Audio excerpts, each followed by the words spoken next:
Hello everyone and welcome back to another tutorial video.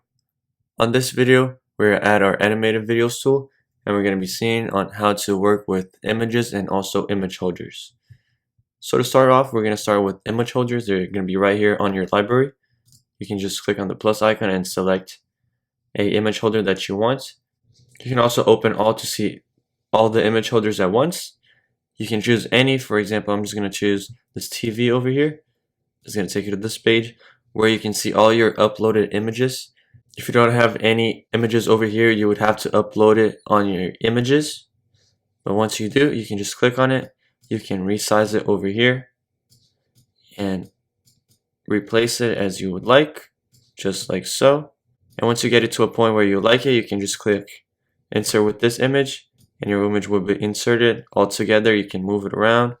You can select when it's going to come in on your timeline over here. You can change all of this. Next up, we're going to see on how to add images. You're going to come right over here, click on images, and here on your library is going to be your images that you uploaded from your computer. You can upload them through over here. You just click on it, and let's just upload another one over here so you guys can see. And it would show up right here. You can also use from Flickr, Pixabay, and your camera from your computer or any external camera.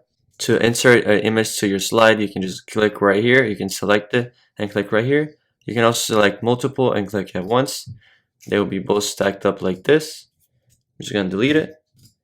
And last thing that you can do on images is use it as background. So if I click on it and I use it as background, it will change my background to my picture.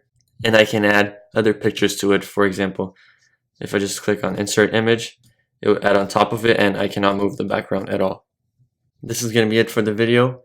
Thank you for watching and have a great day.